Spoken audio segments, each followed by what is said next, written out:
नमस्कार, मैं हूं पद्मजा जोशी। आप देख रहे हैं आज की अड़ी। एक साथ हमास और हिजबुल्ला और हूती से लड़ रहे इजराइल पर आज सबसे बड़ा हमला हुआ है। पहली बार इजराइल के प्रधानमंत्री बेंजामिन नेतन्याहू को निशाना बनाने की कोशिश की गई। इजराइल के कैसारिया में पीएम नेतन्याहू के घर पर हिजबुल्ला ने ड्रोन अटैक किया। एक के बाद एक 3 ड्रोन हमले किए गए। 2 हमलों को तो इजराइल ने नाकाम कर दिया, लेकिन एक ड्रोन नेतन्याहू के घर के पास गिरा। हालांकि इस हमले में नेतन्याहू के घर पर कोई मौजूद नहीं था, लेकिन ये बात तो साफ है कि नेतन्याहू को मारने की कोशिश की ये शुरुआत हम इसे बता सकते हैं। तो आखिर क्यों आज ये हमला हुआ? हिजबुल्ला के हमले पर सबसे बड़ा सवाल उठता है कि क्या इतना बड़ा रिस्क उठाने की कोशिश हिजबुल्ला क्यों कर रहा है? ये नसरल्ला के खात्मे का क्या ये बदला है या फिर याह्या सिनवार की मौत का बदला? और आखिरकार हिजबुल्ला के पीछे अब कौन है जो इजराइल से बदला लेने में उसका साथ दे रहा है? हमारे साथ स्टूडियो में जुड़ गए हैं major general retired K Sinha, defence expert, doctor Rajiv Nayan foreign expert हैं, सुशील कुमार सिंघल जी हैं, पूर्व राजदूत हैं, और group captain DK Pandey defence expert भी हमारे साथ है। सबसे पहले मैं आपसे शुरू करना चाहती हूँ सुशील कुमार सिंघल जी, ये बात कि आप सीधे बेंजामिन नेतन्याहू के घर पर हमला करेंगे, किस तरह का मैसेज देने की कोशिश की जा रही है? बहुत क्लियर है कि जैसा कि अभी आपने आज स्टेटमेंट भी आया है इनके सुप्रीम लीडर का ईरान के कि जो हमारा एक्सेस ऑफ रेसिस्टेंस है वो कंटिन्यू वार करेगा।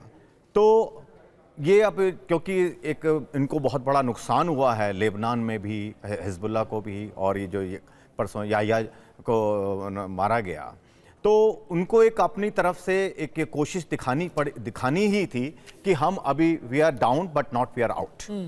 तो एक उन्होंने बहुत बड़ा ये हमला किया है, जैसा कि वो जो कह रहे हैं कि 100 से ऊपर रॉकेट और मिसाइल वगैरह भी छोड़ी गई, और प्लस प्रधानमंत्री के ऊपर के घर के ऊपर उन्होंने हमला करने की कोशिश की, दिखाने के लिए कि हम जो है अभी हमारे पास बहुत ताकत है और हम इजराइल को आराम से नहीं जीने देंगे। क्योंकि ईरान जो है, जो कि इनका सबसे बड़ा सपोर्टर है, और वो ईरान को ज़रूरी है ये दिखाना दुनिया को कि ईरान की जो सपोर्ट है वो कायम है, और उनकी जो इनके जो अलाइज हैं इनके, ये जो हूतीज़ हों या हमास हो या हिजबुल्ला हो, ये सब लोग इनके पास पावर है और ये कंटिन्यू करेंगे इसको हमले को और इजराइल की रेसिस्टेंस को। पर ये कितना इफेक्टिव है? क्या कहा है फॉरेन मिनिस्टर जो ईरान के हैं, सैयद अब्बास आराघीची, उन्होंने क्या कहा था? उन्होंने कहा कि सिनवार की हत्या से प्रतिरोध की एक नई लहर भड़केगी, यानी कि न्यू वेव ऑफ रेजिस्टेंस। पर क्या आप सच में जनरल सिन्हा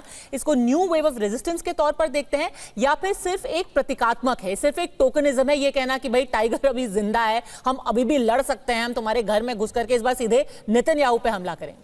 पद्मजा, जय हिंद। आपने अपने ही आंसर्स में कहा कि क्या टाइगर जिंदा है। देखिए, टोकनिज्म तो ईरान ने पहले भी 2 बार किया। 13 अप्रैल में जब उसने किया तो मोरलेस बता के किया। फिर आपने 1 अक्टूबर को हुआ, उसमें भी मैं मानता हूँ टोकनिज्म है, कहते हैं 200 के आसपास उन्होंने भेजे थे।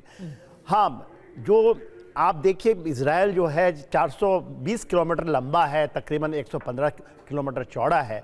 इसके अंदर डेंसिटी जो पहले मानी जाती थी, जो 4-5 लेयर्स हैं, अभी तो पहले 3 मानते थे, अब 4 हैं, अब 5वां भी है कि पैट्रियट 8 सिस्टम्स आ चुके हैं, थर्ड का भी एक सिस्टम आ गया। तो देखिए, कोई भी ऐसा इलाका, क्योंकि हम लोग जब करते हैं अपने, तो इसको हम लोग मानते हैं कि ये आपका जो एरिया ऑफ, जब आप एयर डिफेंस की बात करते हैं तो हम इसको एरिया डिफेंस के अंदर लेते हैं। 420 किलोमीटर बहुत ज़्यादा नहीं है, बहुत ज़्यादा डेंसिटी है, मगर इनको आप तोड़ सकते हैं। और देखिए, वो 100% ट्राई करते रहे हैं, क्योंकि इसके पहले भी खबर आई थी गोलानी ब्रिगेड के ऊपर जब उन्होंने अटैक किया, जहाँ 4 सोल्जर्स हैं, 66 के आसपास घायल हैं, तो उन्होंने टारगेट किया था कि उनके जो चीफ को आना था, चीफ ऑफ स्टाफ को, शायद उसको टारगेट कर रहे थे। ये टारगेट लगातार करते रहे हैं। हाँ, आज के दिन में ऐसा नहीं कि टोकनिज्म किया है कि उनके घर में। अब ये देखिए इलाका कौन सा है, जशरिया जो है तेल अवीव के आउटर स्कर्ट्स में ही है, और इसी जगह में मोसाद का भी हेडक्वार्टर्स है। मोसाद के ऊपर में भी डायरेक्ट अटैक आया था, मोसाद हेडक्वार्टर के ऊपर में, जब जब ये लोग वहाँ पे एक मीटिंग कर रहे थे 1 अक्टूबर के बाद की ये घटना की बात है।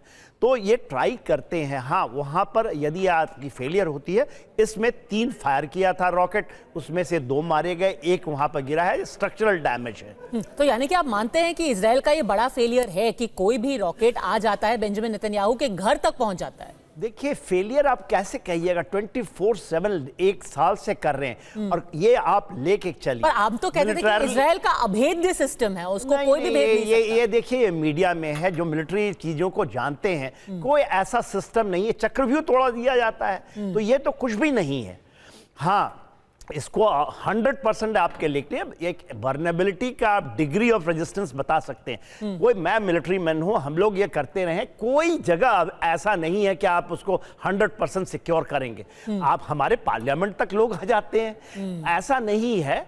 हाँ, इसको इजराइल जिस तरह से लड़ रहा है, जिस तरह से जूझ रहा है, वो ताबिर काफिब है और मैं मिलिट्री मैन की तरफ से उसको 200% देता हूं। मगर ये आप कहेंगी कि नहीं कोई भेद नहीं सकता, ये भेदा जा सकता है। कई लोग कह रहे हैं कि इससे वल्नरेबिलिटी पता चलती है इजराइल की, कि आप जैसे कहते थे कि कोई भी पहुंच नहीं पाएगा, परिंदा भी पड़ नहीं मार पाएगा, ऐसा नहीं हो सकता है। पर सच बात यह है कि हमला किया गया, रॉकेट पहुंचा, पर कोई भी खास जान माल का नुकसान नहीं हुआ और